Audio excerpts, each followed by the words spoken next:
आमचं आंदोलन मोठं होऊ नये म्हणून सरकारने नाशिकच्या ढगफुटीची अफवा पसरवली. हर्षवर्धन सपकाळांचा फडणवीसांवर गंभीर आरोप. नाशिक जिल्ह्यात गेल्या 24 तासांपासून सुरू असलेल्या मुसळधार पावसामुळे हवामान विभागाने रेड अलर्ट जारी केला आहे. तसेच त्र्यंबकेश्वर आणि नाशिकमध्ये ढगफुटी सदृश पाऊस पडण्याची शक्यता असल्याची माहिती मुख्यमंत्री देवेंद्र फडणवीस यांनी दिली होती.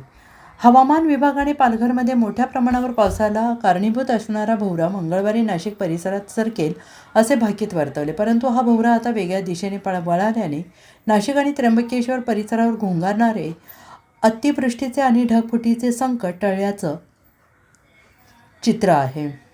याच दरम्यान अयोध्या मंदिर दान लूट प्रकरणाच्या विरोधात नाशिकच्या प्रसिद्ध काळाराम मंदिराबाहेर काँग्रेसतर्फे रघुपती राघव राजाराम सत्याग्रह आंदोलन छेडण्यात आलं.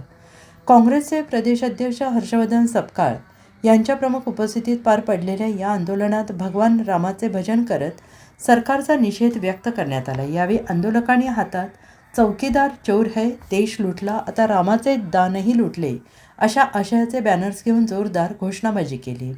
या आंदोलनादरम्यान प्रसारमाध्यमांशी बोलताना हर्षवर्धन सपकाळ यांनी मुख्यमंत्र्यांवर आणि केंद्र सरकारवर गंभीर आरोप केलेत. हर्षवर्धन सपकाळ यांनी म्हटले की देशाचा कारभार पारदर्शकपणे चालला पाहिजे. मात्र या सगळ्यांना तिलांजली मिळाली आहे.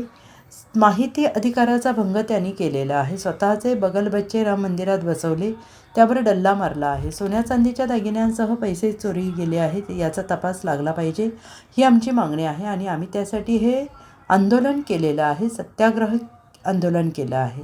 महाराष्ट्रात व्यापक स्वरूपात अजून आंदोलन उभारू असंही त्यांनी म्हटलेलं आहे.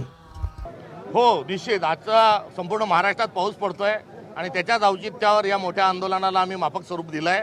मात्र आज आंदोलनच होऊ नये, आंदोलन चिंटून टाकावं, लोकांनी ते जाऊ नये, आम्हालाच कुठेतरी थांबवावं याकरता त्यांनी ज्या आपत्तीच्या अनुषंगानं ज्या क्षेत्रामध्ये IMDनी इशारे दिलेले नाहीत अशा ठिकाणी ढगफुटीसारख्या त्यांनी ज्या अफवा पसरवल्या, या अफवा पसरवण्यामध्ये त्यांचं जे बिंग फुटू नये आणि आजचं आंदोलन होऊ नये याकरता देवेंद्र फडणवीसांनी काल ढगफुटी नाशिकमध्ये होईल अशा स्वरूपाचं खोटं वक्तव्य त्यांनी केलं आहे. Bureau report SBN Marathi, Nashik.